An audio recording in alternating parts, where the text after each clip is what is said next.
बिस्मिल्लाहिर्रहमानिर्रहीम। अल्हम्दुलिल्लाहि रब्बिल आलमीन वस्सलातु वस्सलामु अला सय्यिदिल अंबिया'i वल मुरसलीन मुहम्मदिन व अला आलिहि व अस्हाबिहि अजमाइन, अम्मा बअद। अऊज़ु बिल्लाहि मिनश शैतानिर रजीम। बिस्मिल्लाहिर्रहमानिर्रहीम। क़द अफ़लहल मुमिनून अल्लज़ीना हुम फ़ी सलातिहिम ख़ाशिऊन। वक़ाल तआला वक़ूमू लिल्लाहि क़ानितीन। वक़ाल नबी सल्लल्लाहु अलैहि वसल्लम मा ली अराकुम राफ़िई ऐदीकुम कअन्नहा अज़नाबु ख़ैलिन शुमुसिन औ कमा क़ाल सल्लल्लाहु अलैहि वसल्लम। आज का मज़मून थोड़ा सा खुश्क है। मिंबर पर बैठ करके बयान करने के बजाय दरसगाहों में किया जाने वाला वजाहती मज़मून है, लेकिन मुसलसल इस तरह की फरमाइश कि इस मसले की वजाहत की जाए, वजाहत की जाए, वजाहत की जाए, यहाँ तक कि मैसेज भी। तो इसलिए मैं आपकी खिदमत में अर्ज़ कर रहा हूँ। परिप्रेक्ष्य ये है कि ये रबीउल अव्वल का महीना है और मैं नबी अकरम सल्लल्लाहु अलैहि वसल्लम की सीरत का तज़किरा कर रहा हूँ। नबी अकरम सल्लल्लाहु अलैहि वसल्लम की सीरत के ताल्लुक़ से अल्लाह तबारक व तआला का एक इरशाद जो आप हमेशा सुनते हैं, लक़द कान लकुम फ़ी रसूलिल्लाहि उस्वतुन हसना, कि अल्लाह के रसूल सल्लल्लाहु अलैहि वसल्लम की ज़ात में एक मुकम्मल नमूना आपके लिए मौजूद है। तो जब वो आपके लिए आइन और कानून का दर्जा रखता है, आइडियोलॉजी का दर्जा रखता है, तो जाहिर सी बात है कि उसे सके और रहना क़यामत तक ज़रूरी है ना।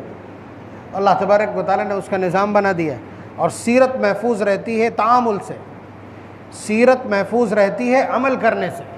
सीरत ज़िंदा रहती है और सीरत से नफ़ा कब हासिल होता है? जब उस पर अमल किया जाए।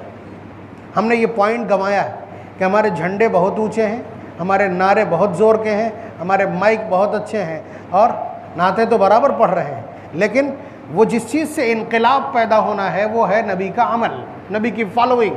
वहाँ हम सिफर हो गए। इसलिए इनकलाब नहीं है। नाम लेने वाले बहुत हैं, लेकिन मुआशरे की सतह पर या समाज के पटल पर उसका कोई रंग नज़र आ रहा हो, ऐसा नहीं। उसको समझिए कि नबी अकरम सल्लल्लाहु अलैहि वसल्लम ने जो आमाल फितरतन किए या आपसे फितरतन सरजद हो गए, उनको भी अल्लाह तबारक व तआला ने किस तरह से महफूज किया, हम उसकी मिसाल दे रहे हैं। कि हुजूर के बारे में ये तो मालूम ही है आपको कि पूरी पूरी रात आप खड़े रहते थे, यहाँ तक कि आपके पैरों पर वर्म आ जाता था, सूजन आ जाती थी। तो आप देखें कि ज़ख़ीरा अहादीस में ऐसी रिवायात भी हैं कि के हुजूर अकरम सल्लल्लाहु अलैहि वसल्लम ने अल्लाह की बारगाह में खड़े होकर के जब पहले नीयत बांधी है तो कहाँ बांधी है? सीने पे। ये रिवायत भी मिल जाएगी सही सनद के साथ। फिर आपको मिलेगी कि आपने सीने से नीचे नीयत बांधी है, ये रिवायत भी मिल जाएगी। ये रिवायत भी मिल जाएगी कि आपने फ़ौक़-अस-सुर्रा यानी नाफ से ऊपर नीयत बांधी है। ये रिवायत भी आपके पास मौजूद है कि तहत-अस-सुर्रा यानी नाफ के नीचे आपने। अब जाहिर सी बात है कि सब लोग अगर अमल करने चलेंगे तो किसी एक पर अमल कर लेंगे, बाकी छूट जाएंगी, लेकिन हुजूर के एक एक अमल को ज़िंदा रहना है। अब इसको हम जानते हैं कि जब पूरी रात हुजूर नमाज़ पढ़ रहे हैं तो बांधी तो नीयत होगी सीने पे, और उसके बाद थोड़ा सा खिसकी, फिर उसके बाद थोड़ा सा खिसक गई, फिर उसके बाद थोड़ा सा खिसका है। तकान फिर तकान है। नबी अकरम सल्लल्लाहु अलैहि वसल्लम के पैरों पर जब वर्म आ जाता है तो इसका मतलब ये है कि आपके जिस्म के भी तकाज़े बशरी हैं। यहाँ तक रिवायत मिल जाएगी कि आपने बग़ैर नीयत बांधे नमाज़ पढ़ी है। इमाम मालिक रहमतुल्लाह अलैह का एक कौल ये भी है, और अफ्रीका का एक बहुत बड़ा इलाका है जो बग़ैर नीयत बांधे आपको नमाज़ पढ़ते मिलेंगे, वो उस रिवायत के पैरोकार। अब देखिए ये अलग अलग अमल था, अलग अलग अमल था। अब किसी सहाबी ने हुजूर को इस हाल में देखा तो उसने कहा कि मैंने हुजूर को सीने पे बांधे देखा है। किसी ने नाफ के ऊपर देखा तो उसने कहा कि मैंने नाफ से ऊपर बांधे देखा है। किसी ने देखा कि नाफ से नीचे तो उसने कहा नाफ से नीचे। अब वो सहाबी जिस इलाके में चला गया उस इलाके में वही अमल उसने शुरू कर दिया। अब वहाँ के लोग कहने लगे नमाज़ पढ़ने का तरीक़ा यही है। तो इस तरह की सूरत हाल जब पेश आई है तो जिसके फॉलोवर्स ज़्यादा हों कह दिया गया कि भाई इनका कौल दुरुस्त है, इनकी पैरवी की जा सकती। तो इस तरह से कई अइम्मा थे कि जिन्होंने जो फैसला दे दिया उसको मान लिया गया। साबित सब हुजूर से, साबित सब कुछ हुजूर से है, लेकिन यह है कि जिसने जिस हाल में हुजूर को देखा है उसने वही कह दिया, दूसरी बात को वो कमज़ोर समझता है। तो ठीक है, आप इस बात को मजबूत समझते हैं, इस पर अमल कीजिए। तो इमाम शाफ़ी और इमाम अहमद इब्न हंबल रहमतुल्लाह अलैह के यहाँ कहाँ बांधा जाएगा? नियत यहाँ बांधी जाएगी। इमाम अबू हनीफा रहमतुल्लाह अलैह के यहाँ नियत कहाँ बांधी जाएगी? नाफ से नीचे बांधी जाएगी। दोनों चीज़ें साबित हैं। तो इस पर कोई इख्तिलाफ और निज़ा नहीं था, इस पर मारामारी आपाधापी नहीं थी। बात आप समझ रहे हैं? कभी इख्तिलाफ नहीं हुआ। तो ये अल्लाह तबारक व तआला का करिश्मा कि अब उन्होंने इमाम अहमद इब्न हंबल रहमतुल्लाह अलैह, इमाम शाफ़ी रहमतुल्लाह अलैह तक ये वाला कौल पहुंचा दिया। उन्होंने कहा यही दुरुस्त है और इस तरह बांधा जाना चाहिए। इमाम अबू हनीफा रहमतुल्लाह अलैह उन तक ये कौल पहुंचा, उन्होंने कहा यह दुरुस्त है। तो अब हुजूर के सारे तरीक़े ज़िंदा हो गए कि नहीं? हुजूर के सारे तरीक़े ज़िंदा। और अल्लाह का करम है कि पिछले 150 साल को अगर हम छोड़ दें, पिछले 150 साल को छोड़ दें, तो उससे पीछे कभी किसी ने किसी के तरीक़े पर क्रिटिसाइज़ नहीं किया। आप समझिए इसको, किसी ने किसी के तरीक़े पर कोई क्रिटिसाइज़ नहीं किया। बल्कि हम इससे बढ़ कर के आपको बहुत बड़ी बात बतला दें कि इमाम शाफ़ी रहमतुल्लाह अलैह मोटे मोटे तरीक़े से हज़रत इमाम अबू हनीफा रहमतुल्लाह अलैह, ये दोनों आपस में कम से कम 200 मसलों में इख्तिलाफ़ रखते हैं। नमाज के 200 मसलों में इख्तिलाफ़।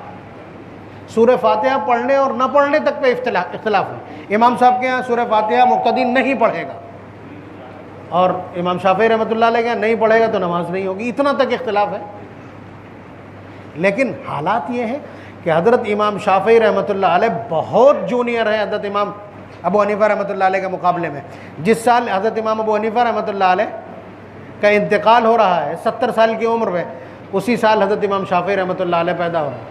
यानी हज़रत इमाम अबू हनीफा रहमतुल्लाह अलैह के शागिर्द के शागिर्द के शागिर्द हैं, चौथी पीढ़ी में। तो ये जब हज़रत इमाम अबू हनीफा रहमतुल्लाह अलैह की कब्र पर गए हैं सलाम अर्ज़ करने के लिए, तो वहीं करीब में मस्जिद है, कूफा में वहीं करीब में मस्जिद है। उस मस्जिद में जब नमाज पढ़ी है तो नमाज अपने तरीक़े पर नहीं पढ़ी है, नमाज अपने मसलक के तरीक़े पर नहीं पढ़ी है, नमाज इमाम अबू हनीफा रहमतुल्लाह अलैह के मसलक के मुताबिक पढ़ी है। आप अंदाज़ा कीजिए कि ये रियायत है उनकी। और आज ऐसे टटपुंजिये पैदा हो गए हैं, ऐसे टटपुंजिये पैदा हो गए हैं कि जो कोई खुद तो रफ़े यदैन करने लगे, अब दूसरों का पीछा लिए। स्कूल कॉलेज में पढ़ने वाले बच्चों को बहका रहे हैं। इस वक्त स्कूल कॉलेज में जो पढ़ने वाले बच्चे हैं वो सबसे नरम चारा, वो तख्ते मश्क हैं, वो रिहर्सल सेंटर हैं तमाम फितनों का। बहुत ध्यान से और गौर से सुनिए, स्कूल कॉलेज में पढ़ने वाले बच्चों को इसी तरह वर्गलाया जाता है। क्यों? उन बेचारों को कलमा तक तो ठीक से याद नहीं होता, मोहलत नहीं मिली। 4 साल की उम्र में, 4 साल की उम्र से बच्चे उठाए जा रहे हैं इस वक्त घर से। लोग ढूंढ रहे हैं बाहर रातों को जाग करके कि बच्चों को पकड़ने वाले आए। बच्चों को पकड़ने वाले तो खुद बुला बुला के भेज रहे हैं। 4 साल की उम्र में बच्चा जब आपके घर से चला गया है, उसके पास वो पढ़ करके आया निढाल 4-5 साल का बच्चा, उसके बाद फ़ौरन ट्यूटर आ गया, उसके पास मोहलत कहाँ बेचारे के पास कि आप उसे कलमा याद करा सकें। जल्दी जल्दी किसी को बुला के 6 महीने में कुरान सुना दिया कह करके, कुरान पढ़ लिया कह करके एक टाइटल चिपका दिया। एक हर्फ नहीं पढ़ सकता वो बच्चा, एक हर्फ नहीं पढ़ सकता कुरान करीम का, जिसे आप कह रहे हैं कि पढ़ा हुआ है। बहरहाल अब वो बच्चे क्या जाने। अब उनसे ये कहा गया कि रफ़े यदैन का हुक्म हुजूर ने दिया है और ये जिस तरह तुम नमाज पढ़ रहे हो इसका कोई सबूत मौजूद नहीं, कोई सबूत मौजूद नहीं। इस तरह की बातें की जा रही, इस तरह की बातें की जा रही। आप देखिए जो लड़के ये बातें कर रहे हैं, उन्हें आपने देखा कि कभी उन्होंने दीन का कोई इल्म हासिल किया हो? अचानक पढ़ते पढ़ते कहीं बाहर चले गए कोचिंग करने के लिए, या किसी हॉस्टल में चले गए, वहाँ किसी ने आकर के बताया। यहूदियत के हरकारे इस वक्त पूरी ज़मीन पर फैले, वो सिर्फ आपको अस्थिर करना चाहते हैं। देखिए कुछ चीज़ें ऐसी हैं, हुजूर ने क्या फरमाया था, मतलब हुजूर को बतलाया वो फार्मूला, फरमाया कि मा तरक्तु फीकुम अमरैन लन तज़िल्लू मा तमस्सक्तुम बिहिमा किताबुल्लाहि तआला व सुन्नती, कि मैं तुम्हारे बीच में दो चीज़ें ऐसी छोड़ करके जा रहा हूँ कि अगर इन दोनों पिलर्स को मजबूती से पकड़े रहोगे तो तुम्हें कोई हरगिज़ हरगिज़ गुमराह नहीं कर सकता, हरगिज़ हरगिज़। वो क्या है? एक अल्लाह की किताब है और एक मेरा तरीक़ा। अब ये तो दुनिया को मालूम हो गया कि इन दो तरीक़ों पर जब तक ये मौजूद है, इन पर यकीन बाकी है, तो इन्हें हिलाया नहीं जा सकता। तो अब वहाँ आस्थिर करने की कोशिश है कि हुजूर ने ऐसा किया, हुजूर ने ऐसा किया, तुम्हें ऐसा बतलाया गया। एक बार जब आपको मालूम है कोई जाम जो बोल्ट होता है वो एक बार अगर हथौड़ी मारने से या किसी भी मिट्टी के तेल डालने से ज़रा सा हिल गया तो आपको यकीन हो गया कि अब ये खुलेगा खुलेगा खुलेगा, हटेगा जगह से, इस स्ट्रक्चर को खोला जा सकता है। तो वही है कि अगर आप यहाँ से अस्थिर हो जाते हैं, हुजूर की ज़ात पर, हुजूर की तालीमात पर आपका जो यकीन और इस्तिकामत है, अगर इसको डिगा दिया गया तो फिर बहुत आसान हो जाएगा। तो इस तरह के बहुत सारे हथकंडे चल रहे हैं। उसी में से एक ये भी कि एक नौजवान जो उर्दू में अपना नाम नहीं लिख सकता, वो दावा करता है कि मैंने बुखारी की रिवायत, ये बुखारी की रिवायत है, मुस्लिम की रिवायत है, इसके अलावा कोई रिवायत नहीं है और ये ज़ईफ़ है। उसको अपने नाम की स्पेलिंग नहीं मालूम, अपने नाम की स्पेलिंग नहीं मालूम है, ठीक से नाम नहीं लिख सकता, आप ले आइए। और बात करता है बुखारी और मुस्लिम की। उससे कुछ भी आप उसके रटे हुए से अलग पूछ लीजिए, तुरंत अपने आका को फ़ोन लगाएगा। इमाम अबू हनीफा रहमतुल्लाह अलैह की, जिन्होंने 72 सहाबा से इस्तिफादा किया है, ताबई हैं, उनकी बात मानना शिर्क है और ये अपने आका के पास फ़ोन कर करके और गुमराही फैलाना ये दुरुस्त है। असल में बात यही है कि मुझसे सवाल किया गया, बच्चों के मैसेज जा रहे हैं कि आप रफ़े यदैन के सिलसिले में हमें बतला दीजिए, रफ़े यदैन के सिलसिले में तकरीर कर दीजिए। तो उस सिलसिले की मैं कुछ बातचीत आपकी खिदमत में अर्ज़ कर रहा हूँ कि ये हाथ उठाने का मसला क्या है, हाथ उठाने का मसला क्या है, इसका परिपेक्ष क्या है। कुछ लोग कहते हैं नहीं और कुछ लोग कहते हैं कि हाँ। भाई आपने नहीं देखा कि जो लोग ऐसे करते हैं वो कभी पीछे पड़े हुए? ये भी 150 साल से ये तमाशा बना है। तो तमाशा क्यों बना है मैं उसकी तफसील में नहीं जाऊँगा, लेकिन इतना समझ लीजिए कि नमाज में पहले बहुत सारी चीज़ें दुरुस्त थी।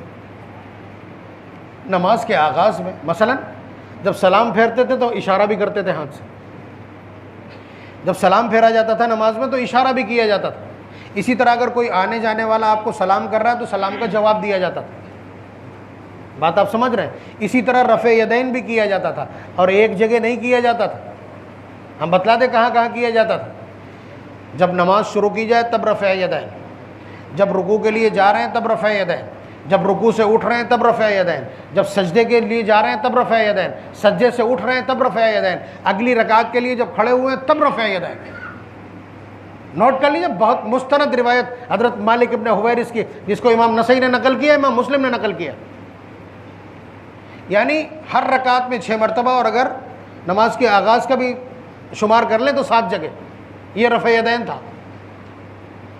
आपको ऐसी रिवायात भी मिल जाएंगी सनद के एतबार से बहुत मजबूत। अगर कोई सनद पे बात कर रहा है तो सनद के एतबार से बहुत मजबूत रिवायत।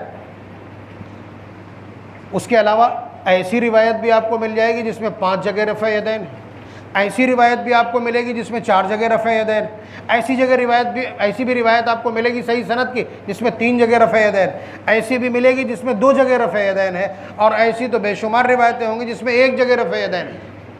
1 जगह रफ़े यदैन वही शुरू का। तो असल में अइम्मा के बीच में ये मामला मुख्तलफ़ी हो गया कि जिस शख्स ने हुजूर को शुरू ज़माने में देखा और इस तरह देखा या उस तक रिवायत पहुँची, उसने कह दिया कि हुजूर फ़ला फ़ला टाइम रफ़े यदैन करते थे, हुजूर फ़ला फ़ला वक्त में रफ़े यदैन करते थे। अब वही फॉरवर्ड हो गया, वही फॉरवर्ड हो गया। तो ये इस तरह से रिवायात चली हैं। लेकिन नबी अकरम सल्लल्लाहु अलैहि वसल्लम का आखिरी अमल रफ़े यदैन करने का नहीं था। ये वही वाली रिहर्सल है कि नमाज से हरकतें मुसलसल ख़त्म हुई हैं। नमाज में पहले बहुत सारी चीज़ों की इजाज़त थी, हम आपको बतलाए दे रहे हैं। हज़रत ज़ैद इब्न अरक़म रज़ी अल्लाह ताला अन्हु, वो उस घर के मालिक, जहाँ हुजूर छुप करके तबलीग करते थे। हज़रत उमर रज़ी अल्लाह ताला अन्हु नंगी तलवार लेकर के जहाँ पहुँचे थे वही उसी घर के हज़रत ज़ैद इब्न अरकम रज़ी अल्लाह ताला अन्हु शुरू में इस्लाम ले आए और हबशा हिजरत करके चले गए। जब हिजरत करके गए हैं तो उस टाइम नमाज ऐसी ही थी कि उसमें नमाज सलाम के लिए इशारे भी किए जाते थे और सलाम का जवाब भी दिया जाता था। लेकिन जब वो वहाँ से लौट करके आए हैं, हुजूर नमाज़ पढ़ रहे थे, इन्होंने सलाम किया, हुजूर ने कोई हरकत नहीं की, कोई जवाब नहीं दिया।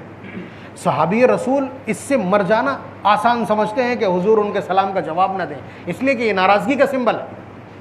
तो वो घबरा के बहुत परेशान हो गए।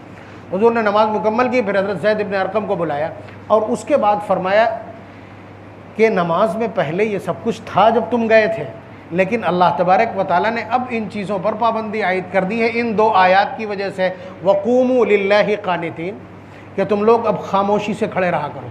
पहले हुजूर हमेशा आसमान की तरफ देखते रहते थे वही के इंतज़ार में, लेकिन इस आयत के उतरने के बाद आपकी निगाहें कहाँ?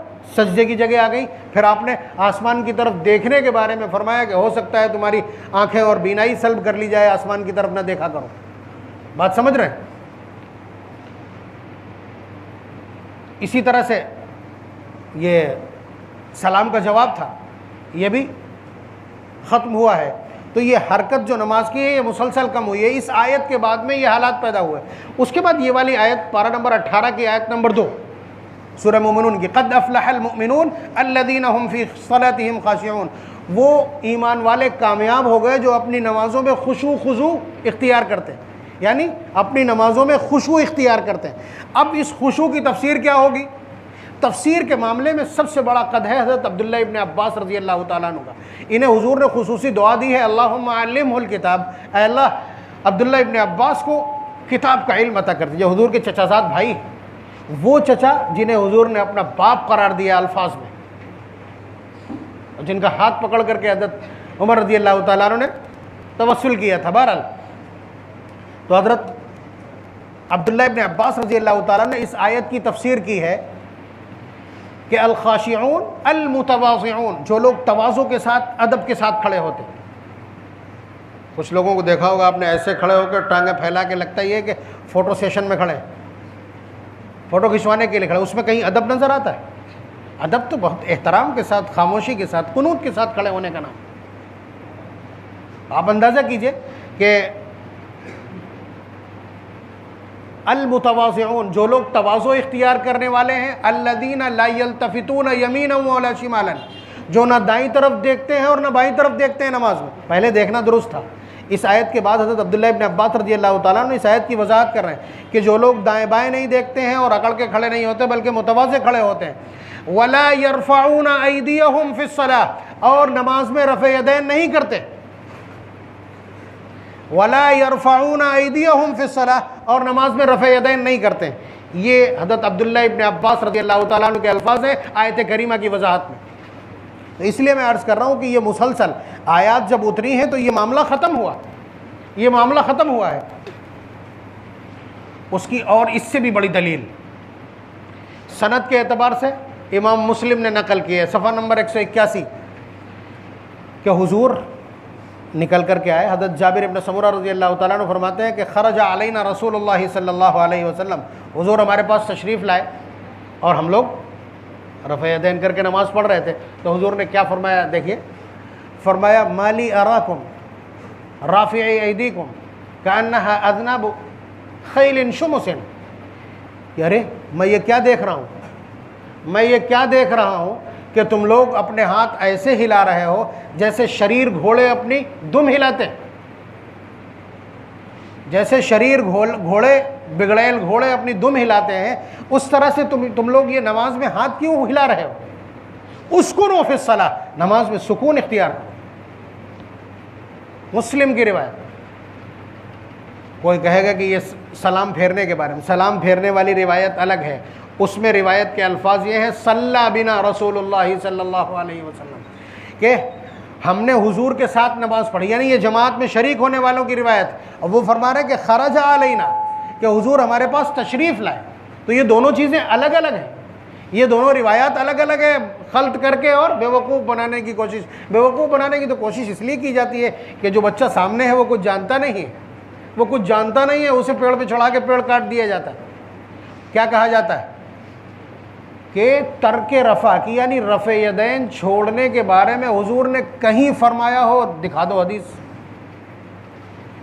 कहेंगे कि रफ़े यदैन छोड़ने के बारे में हुजूर ने कहीं भी कहा हो तो बता दो। तो उन मुनाफिकों को मेरी तरफ से ये दावत ये है कि वो पूरे ज़ख़ीरे अहादीस में से कोई एक रिवायत ऐसी दिखा दे जिसमें हुजूर ने रफ़े यदैन करने को कहा हो, करने को कहा हो, अल्फाज देखिएगा मेरे, करने को कहा हो। वो कहते हैं कि हुजूर ने कभी मना किया हो, हम कहते हैं कभी कहा हो, तो दिखला दो। ये कौली हदीस कहलाती है, यानी कौली न उधर न इधर, कौली कोई रिवायत नहीं, ऑर्डर नहीं है हुजूर का किसी में भी। हज़रत अब्दुल्ला इब्न उमर रज़ी अल्लाह ताला अन्हु, जिसके ऊपर पूरा दारोमदार है इस कज़िये का, उन्हें हज़रत सालिम नकल करते हैं, हज़रत नाफ़े नकल करते हैं। उनके दो करीबी शागिर्द हैं। एक नकल करता है कि हज़रत अब्दुल्ला इब्न उमर रज़ी अल्लाह ताला अन्हु रफ़े यदैन नहीं करते थे, और एक नकल करता है कि हुजूर हज़रत अब्दुल्ला इब्न उमर रज़ी अल्लाह ताला अन्हु रफ़े यदैन करते थे। अभी इस रिवायत की और भी मैं हालत बतला रहा हूँ। तो उधर भी ये है कि हज़रत अब्दुल्ला इब्न उमर रज़ी अल्लाह ताला अन्हु ऐसा करते थे। सहाबी का जब अमल नकल होता है तो उसको फॉरवर्ड कर दिया जाता है ऑटोमेटिकली, कि सहाबी इतना खाइन नहीं होता है कि वो हुजूर के फ़ेल को, क्या नाम है, अपने किसी फ़ेल को हुजूर की तरफ मंसूब कर दे। तो उधर वो है, और इधर ऐसी अमली रिवायात मिल जाएंगी। हज़रत अब्दुल्ला इब्न मसूद रज़ी अल्लाह ताला अन्हु ने फरमाया सहाबा के मजमे में अला उसल्ली बिकुम सलात रसूलिल्लाह, क्या मैं तुम्हें हुजूर वाली नमाज पढ़ के दिखाऊं। हज़रत अब्दुल्ला इब्न मसूद रज़ी अल्लाह ताला ताकतवर रावी हैं, इसलिए कि वो साहिबुन नाल है। हुजूर की चप्पलें उठाना रखना ये सब इनके ज़िम्मे, हुजूर ने इनको भी दुआ दी थी। तो ये बहुत बड़ी बड़ी हस्तियाँ हैं।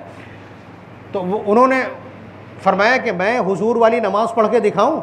उन्होंने नमाज़ पढ़ी और एक बार सिर्फ शुरू में रफ़े यदैन किया, फिर उसके बाद रफ़े यदैन नहीं किया। इसी तरह हज़रत हुमैद साइदी रज़ी अल्लाह ताला अन्हु, बुखारी की रिवायत, सफ़ा नंबर 114, उन्होंने फरमाया कि अना अहफ़ज़ुकुम, कूफे में बैठ करके सहाबा की जमात में फरमाया कि मैं तुम में सबसे ज़्यादा हुजूर की नमाज का तरीक़ा जानने और महफूज करने वाला हूँ। और फिर उन्होंने नमाज़ पढ़ के दिखाई है। उस नमाज में भी सिर्फ एक मरतबा शुरू में उन्होंने रफ़े यदैन किया, बाद में नहीं किया। अगर हज़रत अब्दुल्ला इब्न उमर रज़ी अल्लाह ताला अन्हु की रिवायत में अमल साबित है तो यहाँ तर्क मौजूद है। लेकिन मैं अर्ज़ कर रहा हूँ ना कि हज़रत अब्दुल्ला इब्न उमर रज़ी अल्लाह ताला अन्हु की यही रिवायत जब अल-मुदव्वनतुल कुबरा में है, हज़रत इमाम मालिक के मसलक की सबसे मजबूत किताब, उसमें एक मरतबा रफ़ा का तज़किरा है। यही रिवायत जब मुअत्ता इमाम मालिक में है तो इसमें 2 जगह रफ़ा का तज़किरा है। यही रिवायत जब तिरमिज़ी में है तो इसमें 3 जगह रफ़ा का तज़किरा है।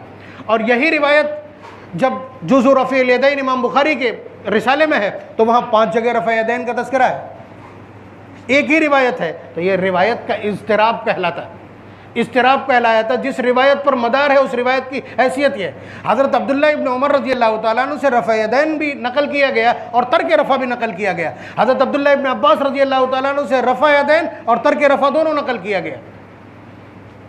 तो इसका मतलब यही है कि आखिरी जो अमल है वो तर्क रफ़ा है। शुरू में ये सब कुछ था, जिस तरह और हरकतें ख़त्म हुई उसी तरह ये भी। वरना आप बतलाइए, सनद के एतबार से आप 2 जगह के लिए ज़िद कर रहे हैं सिर्फ कि जब रुकू में जाएंगे तब और रुकू से उठेंगे तब। मैं कह रहा हूँ मालिक इब्न हुवैरिस की रिवायत में इमाम नसई और इमाम मुस्लिम ने जिसको नकल किया है उसमें सजदे में जाते वक्त भी है, सजदे से उठते वक्त भी है, और दूसरी अगली रकात के लिए खड़े होते वक्त भी है। अगर ये तर्क सुन्नत है तो वो भी तर्क सुन्नत है। तुम अगर ये कहते हो कि ये सब तुमने क्यों ख़त्म कर दिया, तो हम ये पूछेंगे वो वाले 3 क्यों ख़त्म कर दिए तुमने? जो जवाब तुम्हारा वही हमारा।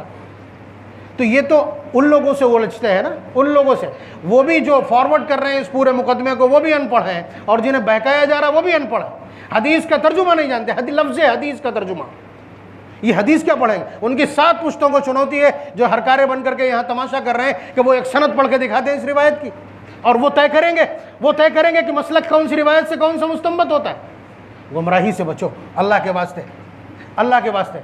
लोग अपने घरों में ताक जलाए हुए हैं पिछली 4 नस्लों से, उनसे कहा जा रहा है कि ये शिरक है, ये आग की परस्तिश है, वो बंद नहीं कर पा रहे हैं। ये नौजवान जो अपने बाप दादा को इस तरह नमाज पढ़ते हुए देख रहे हैं, जिस आलिम को बरत रहे हैं उसको देख रहे हैं, उसके बावजूद एक ऐसे औबाश से जो सिर्फ मोबाइल के ऊपर मसलक बांट रहा है, मसलक बना रहा है, उसके ऊपर ट्रस्ट करके अपना सब कुछ गंवाए दे रहे हैं। ये शैतानत नहीं तो क्या है? ये बेवकूफ़ी नहीं तो क्या है? ये सीधा सीधा इल्ज़ाम इन नौजवानों पर है।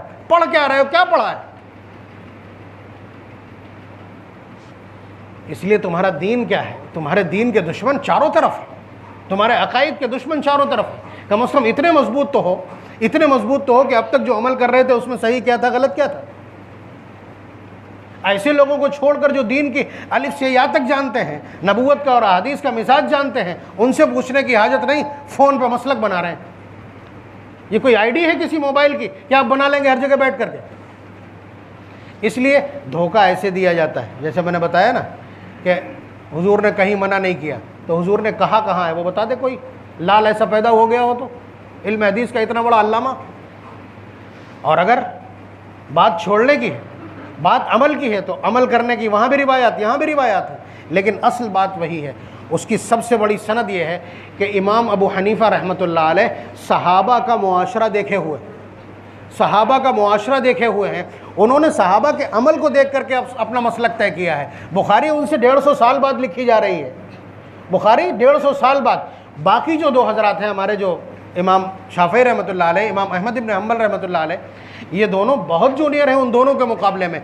इनका पूरा का पूरा मदार जो है, ये जो पूरा ट्रस्ट करते हैं, ये सिर्फ लिटरेसी के ऊपर। इन्हें माहौल का पता नहीं। 200 साल के बाद में अब उस सूरत हाल को ये तो नहीं कहा जा सकता कि ये हुजूर की मुआशरत है। सहाबा की मुआशरत के बारे में कहा जा सकता है, सहाबा के अमल के बारे में कहा जा सकता है कि ये हुजूर का। और कूफा के अंदर 1500 सहाबा हैं बैक वक्त, 4000 मुहद्दिसीन, 500 फुकहा मौजूद हैं, और उनमें से कोई भी रफ़े यदैन नहीं करता। हज़रत अली रज़ी अल्लाह तआला अन्हु का दारुल खिलाफा है कूफा, कोई रफ़े यदैन नहीं करता। वरना क्या इतनी हिम्मत है कि खलीफा वक्त रफ़े यदैन करे और बाकी लोग, बाकी सहाबा रफ़े यदैन छोड़ दें, या बाकी लोग रफ़े यदैन छोड़ दें? मुमकिन है क्या? तो ये बहकाने का एक हथकंडा है, यहूदियत के हरकारे हैं जो गली गली छोड़े गए हैं, और उनका निशाना यही स्कूल कॉलेज में पढ़ते हुए जिन बेचारों को किसी चीज़ में पुख्तगी नहीं, उन बच्चों को वक्त ही नहीं मिलता। सच ये है कि उन्हें वक्त ही नहीं मिलता, तो उन पर ये सब चीज़ें ट्राई की जाती है। निफाक सारा का सारा, और ये सारा का सारा जलाल और गुमराही उन्हीं पर ट्राई की जाती है। हो रही ऐसा शख्स जिसे अभी सना याद नहीं होगा, वो हमको बताएगा कि हदीस ज़ईफ़ है। भाई हदीस ज़ईफ़ कहने के लिए इतना बड़ा जिगर चाहिए, इसलिए कि वो लोग हैं जिनके तकद्दुस की कस्में खाई जा सकती। आप समझ रहे हैं? हदीस ज़ईफ़ है, नबी अकरम सल्लल्लाहु अलैहि वसल्लम का मतन उसके ऊपर कायम है, तुम सिर्फ उस रिवायत की तौहीन नहीं। वो उन लोगों का काम है जो अस्माए रिजाल को जानते हैं, जो अस्माए रिजाल के फ़न से वाकिफ़ हैं। ये तौहीन मत कीजिए। हुजूर ने पहले ही डराया था कि ये सूरत हाल क़यामत के करीब आएगी। ये क़यामत की अलामतों में से एक अलामत है कि पीछे पैदा होने वाले नंगे फुक्के अपने बुज़ुर्गों को, अपने पूर्वजों को बुरा भला कहने लगेंगे। ज़ईफ़ कहने का मतलब यह है कि उन तमाम मुहद्दिसीन को जो उस सनद में शामिल हैं, उन्हें सबको किनारे लगा दिया कि ये सब झूठे हैं, ये रिवायत मानने के लायक नहीं है, या हम नहीं मानेंगे। इसका मतलब तो यही हुआ ना कि ये रिवायत झूठी है, और झूठी होने का मतलब ये है कि इन सब ने गढ़ा है उसको। उस रिवायत की सनद में जितने अइम्मा मौजूद हैं, सबको इस मरदूद ने क्या कहा, जिसे 6 महीने कभी फजर की नमाज की तौफीक नहीं होती, वो ये हरकतें कर रहा है। तो ये वलाना आखिर हादिहिल उम्मती अव्वलहा की कबील से नहीं तो क्या है?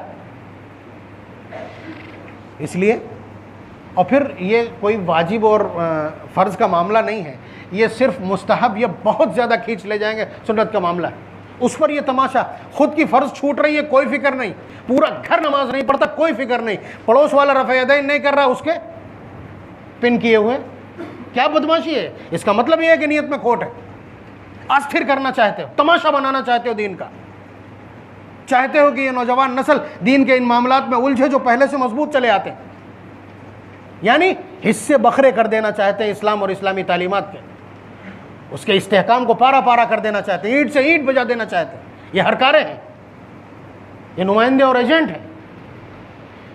तो ये बहुत पूरे हफ्ते तैयारी की थी, बहुत ज़्यादा प्रेशर था, इसलिए मैंने सोचा इसका फ़ायदा यहाँ भी हो जाए। अल्लाह तबारक व तआला हम सबको इस्तिकामत नसीब फरमाए, दीन पर इस्तिकामत, अपने अहकाम